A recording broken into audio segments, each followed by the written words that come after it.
Well, good evening guys, it's Zero back at you again with another History Buff Reacts video. This one is going to be based on the Mass Hysteria Throughout History by Salmonella. I love this channel, absolutely love the videos that he's putting out, so I'm really looking forward to this one. But, we'll waste too much time, let's get to it.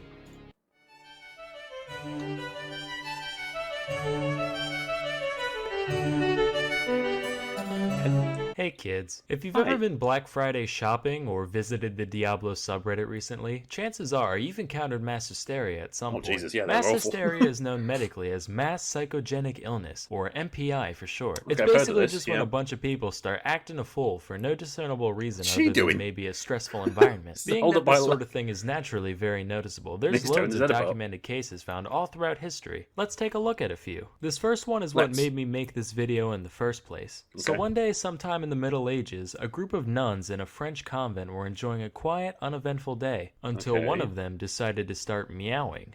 You know, like a cat. You'd think this would last all of 4 seconds before another nun was like, "Excuse me, Sister Gertrude, would you kindly cut the shit?" But instead, another nun joined in, and another, until basically the entire nunnery was exchanging mouths like a group of communist trading card enthusiasts. This wasn't just a one-time thing either, it basically became integrated into their way of life. It said that on a given day, they would stand there meowing in each other's faces for hours at a time. Could you imagine being the first outsider to witness this? You might laugh now, but as they say, everybody gangsta till the nuns start meowing. I'd void my bowels and move to Malaysia without even thinking. Miles more terrifying than this pile of garbage. God. As you can imagine though, after a while it stopped being scary and just got annoying, leading to the neighbors calling in a band of soldiers to deal with the situation. Hey guys, can we talk to you for a sec about Yeah, that. All due respect.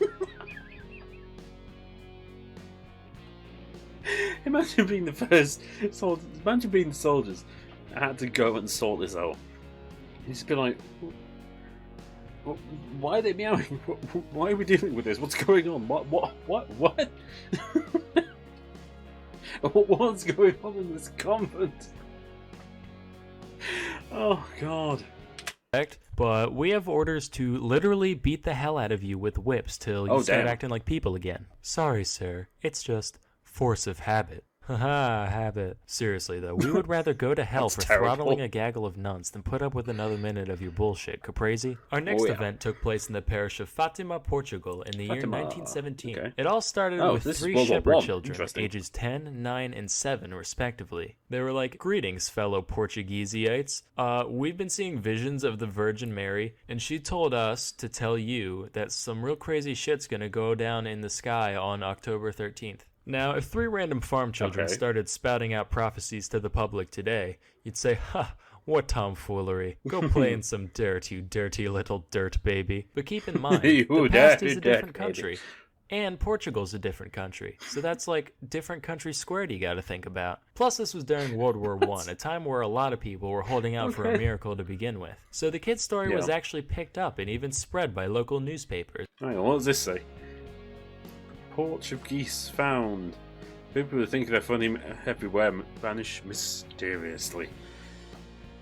Portuguese, that is... okay, no.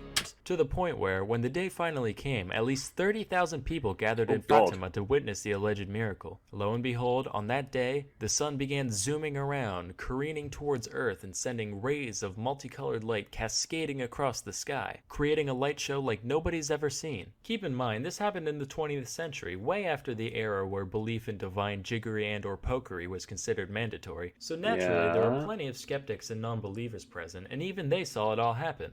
Or so they thought. How do we know the sun didn't really whiz around haphazardly that day, Well, number 1, use your frickin' brain. And number 2, accounts differed wildly from person to person. While some say the sun zigged hither, others say it zagged thither, and others still said it shined a brilliant yellow and stayed perfectly still. As such, it was eventually concluded that the event was just a combination of MPI and weird eye stuff from too much sun staring. Although I'd like to believe it was real, just that Jesus' illusion skill was way higher than his alteration at the time. Yep, that's it. Sam's gone to hell. Jokes. Why, for blasphemy?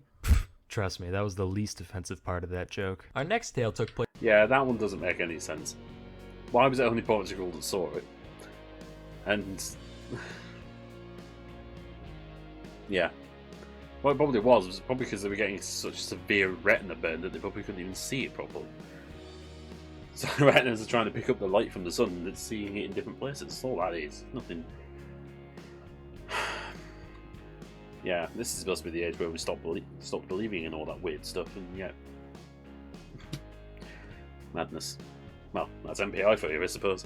Placed in 1962 in Tanganyika, which was basically just the beta version of Tanzania. The nation had just declared its independence from Britain the previous year, and with the future so uncertain, tensions were naturally running high around this time. One little girl in a Tanganyikan school ended up handling the stress in a bit of an unusual way. Rather than overeating or staring at her ceiling for hours like a the guy on the left, we'll be doing a video on him. Mark your calendars. I'll be back in the next couple of weeks. Normal person, she just started laughing and laughing and laughing. Pretty soon, her classmates at the all-girls school she attended began to join in, to the point where 95 of the 159 students caught the giggles, which lasted anywhere from a few hours to 16 days straight. Beyond just the unprovoked cackling, other odd behavior included aimless running and occasional violence. The problem got so severe that the school was forced to close down temporarily, leading to the chortlers roaming the streets, spreading the affliction further. Thousands of people from all strata came to be affected, with 13 additional schools being shut down in the progress. Wait, whoa, hang on a minute. Okay. First off, yeah, this is definitely MPI because obviously everyone's just randomly laughing and being violent. Secondly, what the hell's with these names, school names? Dodoma Elementary, Tanganyika High, let's say Country Butter, yeah, that seems relatively normal enough, I get. White Academy for Albinos, okay, maybe not. St. Ezekiel Axel School for the Blind, cool. Tanganyika fucking baked, dude. What the hell is going on here? University of Delaware just getting engineers out. No, you must be smart. Stop it. Undisciplined shits, Montessori. Oh. Not much fun you had writing those names.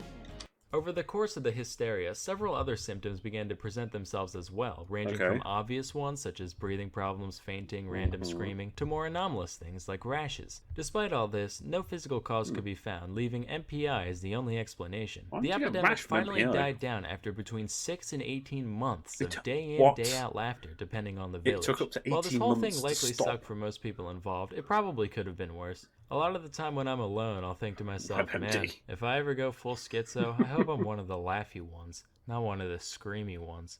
With this story in mind, just maybe, if I put my mind to it and believe hard enough, I can be both. Flashback to the year 1518 to the city of Strasbourg, at the time part of the HRE. A woman named Mrs. Trophy began fervently dancing in the streets for no discernible reason, for hours, then days. All without music, of course. Her only breaks consisted of occasional food intake and passing out from exhaustion when night came. If you saw that today, you'd just be like, ha! Drugs. But apparently people found it pretty inspiring because within a week, 34 others had joined in, and after a month, there were around 400. This wasn't your casual 400 people just continuously dancing in the streets. Well, mind you, funny enough, actually, this was around the time that there was some really serious infections going around, as well as some slightly dodgy medical knowledge going on as well, but we'll talk about that another time. Unlicensed doctors like to give their patients very weird shit. It was around the time to start. Try again in English. This was around the time they discovered mercury and thought, mercury's a good idea. Actually, I think mercury might have been later, but they were still giving them weird stuff. Bobbing up and down neither. This shit made Zumba look like Tai Chi. Here's the best modern day simulation I could find.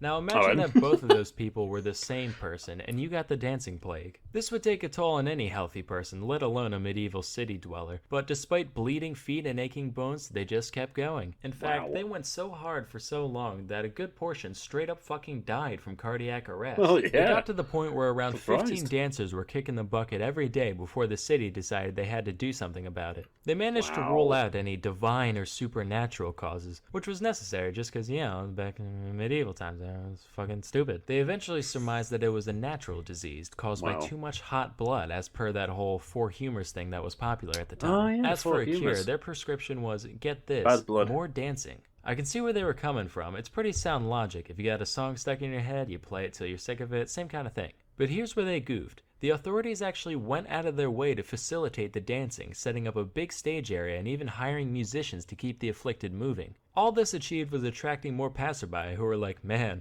mass psychogenic illness looks frickin' epic, let's get in on that, causing the contagion to become even more widespread. Seeing that their solution backfired, the city then went the other way and completely banned any public dancing. Those who still showed signs of the mania were subsequently carted off to the Shrine of St. Vitus, where an exorcism-like ritual was performed on them. This ended up being highly effective, presumably for no other reason than that the dancers believed it would work, and after nearly 2 months, the plague was quelled. While this whole thing was most likely a case of good old-fashioned MPI, some historians believe it might have been egged on in part by ergotism, a state of psychosis brought on by eating tainted bread, which I talked a little bit about in this video. Ding. And hey, while I'm shilling from my channel, I might as well give a shout out to another as well. Today's video was sponsored by Cheddar, a network focused on producing fascinating content. Alright, we'll pause it there. Why not? Have this lovely ending screen of Cheddar. Oh, last one was interesting. Because there was something that was brought up about that at some point in my research or at school or something like that. That said there was some sort of dancing plague that was caused, not dancing plague, but a disease that was causing dancing caused by bad food, which probably was connected to that, or maybe it was that. I don't know, but no, that was. That would have been circumstance. I reckon that was probably linked. But yeah, MPI is a weird thing. But that school one was weird though. That school one was really weird. But yeah, another good video by Salmonella. They can't really add anything to that. It was just interesting. And the focus is a little bit weird. There we go. But hopefully you enjoyed it. Hopefully you enjoyed my little laugh, my muttly gasp. But for now, I've been Zero. I'll see you in the next video. Bye bye.